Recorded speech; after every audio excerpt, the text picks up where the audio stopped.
नमस्कार। शिवम रतोड़ी एनालिसिस में आपका स्वागत है। आज मैं चर्चा कर रहा हूं दिल्ली के जल संकट की। अब आप हैरान मत होइएगा मैं किस जल संकट की बात कर रहा हूं, कि जो अभी तक लोग प्यास से मरे थे या जो अब अति पहली बारिश से जो है पूरी दिल्ली जल भराव में डूब गई है, पूरी झील बन गई है। तो उस बारे में मैं चर्चा करूंगा, उसका विश्लेषण करूंगा और आम आदमी कितनी मेहनत करती है इस बारे में मैं बात करूंगा। इससे पहले मेरा पुनः आपसे निवेदन है कि आप मेरे इस चैनल को सब्सक्राइब कीजिएगा, शेयर कीजिएगा और कमेंट जरूर कीजिएगा। धन्यवाद। आपको याद होगा भी 2-3 दिन पहले ही जो है दिल्ली की जल मंत्री और ये लोग जल मंत्री या अलाना मंत्री फलाना मंत्री कम है, लेकिन प्रेस मंत्री ये ज़्यादा है। कुछ भी हो जाए तुरंत एक प्रेस कॉन्फ्रेंस कर दी जाए और अपना जो है जो भी बहानेबाजी इनकी जो होती है, जो पिछले 10 साल से जो जनता देख रही है वो सब होता है। तो आतिशी जी जो है अभी 3 दिन पहले एक अनशन उन्होंने किया था, 4 दिन पहले, उससे 4 दिन पहले, कि दिल्ली में जल का संकट है और जो इनके आरोप हमेशा होते हैं, हरियाणा नहीं दे रहा है, फलाना नहीं दे रहा है, हिमाचल से कम आ रहा है, पानी सूख गया है, जमीन में नीचे चले गया, जमीन से ऊपर आ गया, इस तरह की जो करते थे। तो उसके लिए उनके पास एक ही रास्ता है, नौटंकी। पूरी पार्टी के पास किसी भी मामले को लेकर के नौटंकी कर लो और अपनी जान छुड़वा लो।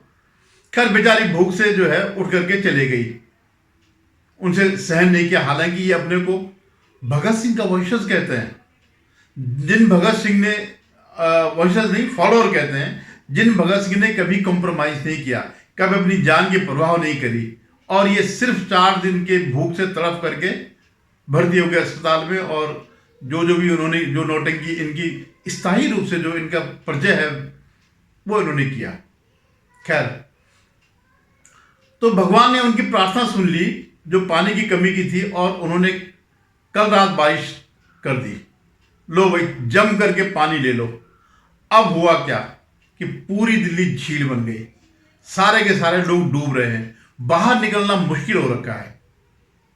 जगह जगह जो है लोग फंसे पड़े हैं, वाहन फंसे पड़े हैं।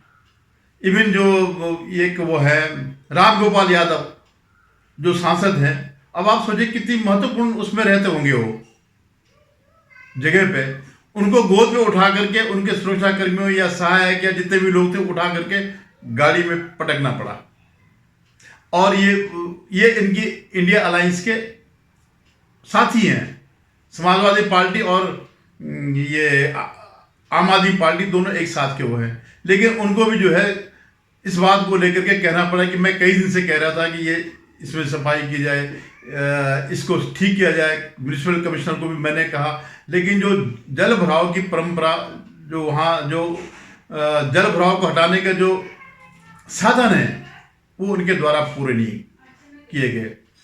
अब देखिए आम आदमी पार्टी है, इस पर तो एक महाकाव्य महाखंड लिखा जा सकता है, बहुत बड़ा। इनकी नौटंकी पे जो है इतना लिखा जा रहा है कि जिसकी कोई आज तक दुनिया में इतना बड़ा महाखंड जो है कहीं नहीं लिखा गया होगा जितना इन पे लिखा गया। तो उन्होंने आज एक रिपोर्ट जारी करी। 1936 में जो है इतने मिलीमीटर बाढ़ आई थी, बारिश हुई थी, और आज उससे थोड़ा सा कम बारिश आई है। आपको इतना पता है कि यहाँ दिल्ली में मैक्सिमम बारिश कब हुई है, लेकिन आप ये नहीं कर सके कि उसके लिए कोई प्रिकॉशन ले लें। 10 साल से आपकी सरकार है और अब तक ये बहाना था कि एमसीडी हमारे पास नहीं है, वो भी 1.5 साल से आपके पास है। लेकिन जो है ड्रामा वही, भाई क्यों नहीं किया आपने? और बहुत पुरानी बात नहीं है, पिछले साल आप देखिए सारा दिल्ली जलमग्न हो गया था। कुछ तो सीख लेते, लेकिन करना नहीं है। करना तो आपको सिर्फ नौटंकी है, उसके अलावा कुछ नहीं करना है, कोई काम नहीं करना है। अगर कोई मिल जाए तो इसमें दोषारोपण कर दो, उसमें दोषारोपण कर दो, भगवान पे दोषारोपण कर दो कि उन्होंने इस बार ज़्यादा वो क्यों बारिश कर दी, हमें पहले बताया नहीं। हमें बताया होता तो हम प्रिकॉशन लेते।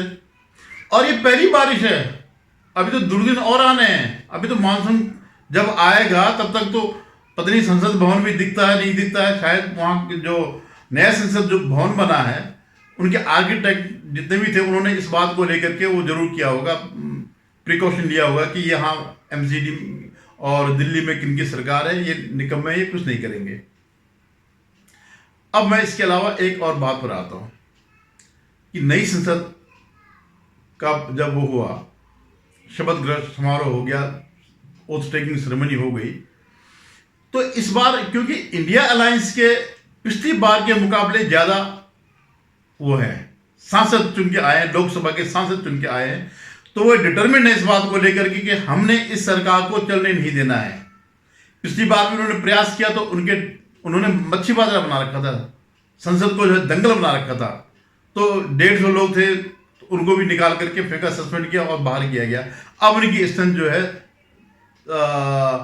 200 से ऊपर है, 234 या जो भी जितनी भी है, इतनी उनकी स्ट्रेंथ है।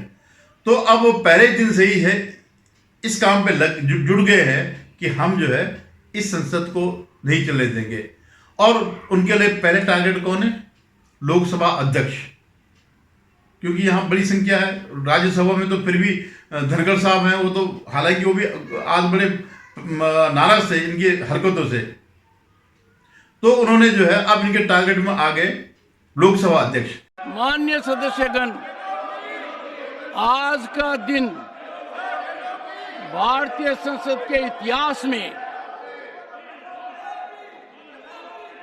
इतना दागी हो गया है कि प्रतिपक्ष के नेता स्वयं वेल में आए हैं। ऐसा कभी नहीं हुआ है। मैं पीड़ित हूं, क्योंकि पिछली बार उन्होंने इनकी जो गुंडागिर्दी है, इनका जो अराजकता है, उसको चलने नहीं दिया और सख्त उन्होंने एक्शन लिए। इस बार भी जब इन्होंने वही प्रयास किया तो उन्होंने पहले दिन से ही उनको चेता दिया। उन्होंने कहा कि देखिए, जब अध्यक्ष खड़ा हो जाता तो आपको बैठना चाहिए, सांसदों को, सदस्यों को बैठना चाहिए। और ये मैं एक बार कह रहा हूं ताकि आप आगे से इस बात को याद रखें। दूसरा जो है, एक और मामला आया, ये शशि थरूर ने वो लिया, संविधान की सदस्य की शपथ दी और बाद में जय संविधान कहा।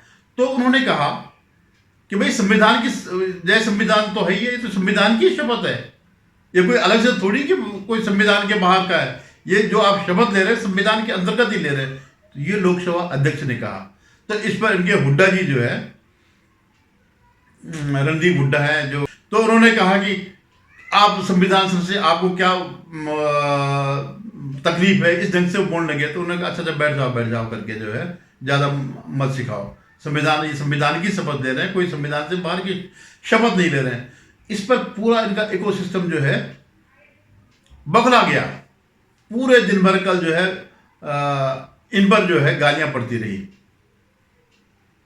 जो हमारे लोकसभा अध्यक्ष ओम बिरला जी पर सारे के सारे एक्चुअली क्या था कि ये लोग ये सोचते हम पहले दिन से ही, जो विपक्ष का गठबंधन है, पहले दिन से ही अपना तेवर दिखाएंगे अराजकता का। लेकिन इसको न इन्होंने चलने दिया लोकसभा अध्यक्ष ने, और न राज्यसभा के जो सभापति हैं धनखड़ जी। तो इनको ये उम्मीद नहीं थी, इनको ये लग रहा था कि भाई बीजेपी 303 से 240 पर आ गई है, 60 के करीबन जो है उनके सांसद कम हो गए। तो इस बार हमें जो है अराजकता करने का ज़्यादा मौका मिलेगा। लेकिन ऐसा हुआ नहीं। और क्योंकि बीजेपी भी समझ चुकी थी, एनडीए भी समझ चुका है कि इनका जो है इरादा संसद चलाने का नहीं है, सुचारू रूप से संसद चलाने का नहीं है, परंपरा चलाने की जो संसदीय परंपराएं हैं उनका ध्यान रखने का नहीं है। इसलिए इनके उसको अभी से ही जो है, जैसे ही शुरुआत करें वहीं से इनको सबक सिखाना शुरू करें। ऐसे ही जो है बीच में ये नीट के उसमें अध्यक्ष कह रहे ठीक है, आप नीट पे चर्चा करिए, जितना टाइम आपको चाहिए। वो ये भी नहीं करे इतना टाइम उतना टाइम, जितना आपको टाइम चाहिए आप उस पर चर्चा करिए। लेकिन जो संसदीय परंपरा है, राष्ट्रपति के अभिभाषण पर जो धन्यवाद प्रस्ताव है, उसके बाद आप ये करें, इसके बीच में नहीं करें। लेकिन क्योंकि इनको ये गुमान हो रखा है कि हमारे पास इसमें बहुत ज़्यादा सांसद हैं विपक्ष में, इसलिए हम सारी परंपराएं तोड़ेंगे, और इसमें जो है एक वो चल रहा है, रसाकसी चल रही है। लेकिन आप देखिए, इनका नीट में छात्रों से कोई संबंध नहीं है, छात्रों के हित से कोई संबंध नहीं है। वैसे इनके लोग तो इन्वॉल्व वही हैं। मैंने पहले भी कहा था कि जब कल्याण सिंह मुख्यमंत्री रहे यूपी के, तो वो एंटी जो है कॉपिंग एक्ट लाए थे, जिसको मुलायम सिंह ने उखाड़ आते ही सत्ता में आते ही उसको उखाड़ फेंका। तो इनका उससे कोई संबंध नहीं है, छात्रों के कल्याण से कोई संबंध नहीं है, इवन किसानों के कल्याण से भी कोई संबंध नहीं है। अभी बीच में मैं देख रहा था कि ये आजकल सब्जियों के भाव बढ़ गए, बढ़ते ही हैं। ये इस समय जो है सब्जियों के भाव हर साल बढ़ते हैं जब से हुआ। तो अब ये कहने की महंगाई महंगाई, अरे भाई आप ये देखिए, जो टमाटर आज 30 रुपए किलो है, हालांकि उसको 100 रुपये बता रहे हैं, लेकिन औसतन 30 रुपये किलो है। वही टमाटर जो है 10 रुपये किलो, 5 रुपये किलो भी मिलता है, और उसमें किसान को 1-1.5 रुपये मिलता है। तो आप वैसे तो किसान की बड़ी बात करते हैं, लेकिन जब उसको उसके भरपाई होती है, कुछ जो उसका नुकसान होता है उसका भरपाई अगर होती है, तो आपको इससे दर्द हो जाता है। तो मैं बिरला जी की बात करता हूं, ओम बिरला जी की। तो ओम बिरला जी का इशू जो है कांग्रेस के इकोसिस्टम में इतना गहरा जमा हुआ है कि आजकल इनका जो वो है, जो इनका इकोसिस्टम है, जो इनके वीडियो वाले हैं, यूट्यूबर है, या इनके समर्थक है बाहर से, जो इस समय इस सरकार को उखाड़ना चाह रहे थे, चाहे सोरोस हो या जिनपिंग हो, ये उनके जितने भी समर्थक हैं जो उनके पैसों में पल रहे हैं, तो वो आजकल गालियां दे रहे हैं नीतीश कुमार को और एन चंद्रबाबू नायडू को, कि उन्होंने क्यों नहीं अपना वो रखा, अपना व्यक्ति क्यों नहीं जो है अध्यक्ष बनाया, क्यों इनको रिपीट करने दिया, या क्यों वो इस सरकार को अस्थिर करने की कोशिश कर रहे हैं। तो मैं देख रहा था कि पूरे उसमें ये लोग कि ये बड़े विलन है। मैं भी एक दीपक शर्मा करके यूट्यूबर है, हालांकि ये सब जितने भी एंटी मोदी यूट्यूबर हैं इनके लाखों के फॉलोअर हैं, लेकिन बातें उनकी 2 कौड़ी की है, सतही बात है, कोई तथ्य नहीं। वो पता नहीं क्यों है ये 2 विलन बन गए हैं, नीतीश कुमार और चंद्रबाबू नायडू, ये लोग जो है इन्होंने क्यों करने दिया, क्यों सरेंडर कर दिया। अरे ये सरेंडर नहीं किया उन्होंने सरकार चलानी है, उनका अराजकता फैलाने से संबंध नहीं है, और वो दोनों एक कुशल प्रशासक है। उनको भी पता है, जितना तुम 2 कौड़ी के यूट्यूबर जो तुम सोचते हो उससे आगे की सोचते हो, उनकी 40-40 साल की राजनीति का अनुभव है, उनको भी पता है कि किसके क्या नियत है। तो मैं देख रहा हूं कि ये जो अराजकता कर रहे हैं शुरू से ही जो है, अभी आज जो है दिल्ली एयरपोर्ट में टर्मिनल 1 का एक शेड गिरा, तो प्रियंका गांधी ने तुरंत कह दिया कि ये इसका मोदी जी ने इसको उद्घाटन किया था, ये किया था, वो किया था, और फिर तो इनका तो सिस्टम ही है, पूरा सब उठा करके उसको जो है फैलाने लग गए। फिर जो उड्डयन मंत्री हैं टीडीपी के, तो उन्होंने खैर निरीक्षण किया, और जो भी वो कर सकते हैं कि हम इसका वो करेंगे, जो मृतक एक आदमी मरा तो उसको 20 लाख देंगे, बाकी जो घायल है उनको जो भी उन्होंने एक राशि वो करी। लेकिन उन्होंने ये बता दिया तभी कि ये वाला हिस्सा नहीं है जो इसका मोदी जी ने उद्घाटन किया, ये 2009 का मामला है, ये 2009 का बना हुआ है, इसका उद्घाटन 2009 में हुआ था जब इनकी सरकार नहीं थी। तो अब बीजेपी इस बात पर आ गई है, या एनडीए इस बात पर आ गया है कि ये जो भी झूठ फैलाएंगे तुरंत के तुरंत उसका जवाब दिया जाएगा। जैसे उन्होंने संविधान पर नौटंकी करी थी, तो सरकार ने भी संविधान के सही 1975 में जो इंदिरा गांधी ने जो तानाशाही करी थी उसको सामने लिया है। पहले मोदी जी ने कहा, फिर लोकसभा अध्यक्ष ने उसमें निंदा प्रस्ताव पास किया, फिर राष्ट्रपति ने भी कहा। यानी जिस झूठ के बल पर इनकी संख्या बढ़ी थी कि आरक्षण खत्म हो जाएगा, संविधान खत्म हो जाएगा, ये वो, और जो इनका पूरा प्रचार तंत्र और प्रपंच तंत्र जो था, जिसकी वजह से जिसका ये लोग काट नहीं कर पाए, अब ये विधिवत एक एक चीज करके सत्य को सामने ला रहे हैं। वो भुगत चुके एक बार अपनी 60 सीटें गंवा करके। तो अब ये जो चल रहा है ये एक किस्म से टकराव है, और देखना पड़ेगा कि कब तक ये विपक्ष जो है इसकी मर्यादा रखता है, क्योंकि वो डिटरमिन्ड है इस बात को लेकर के। आज राहुल गांधी कह लें कि मेरा माइक बंद कर दिया। माइक तो भाई तुम्हारे हाथ में, तुमने बंद किया होगा। कोई सिस्टम तो ऐसा है नहीं किसी का माइक बंद करो या ना करो। ऐसा लोकसभा अध्यक्ष के पास या प्रधानमंत्री के पास ऐसा कोई स्विच बोर्ड तो है नहीं। तो इस ढंग से ये इनका एक पुराना क्या पता खुद ही करते होंगे, केवल ऊँट चला रहे हैं और आवाज नहीं आ रही है, क्योंकि इससे पहले भी ये कर चुके हैं ऐसा।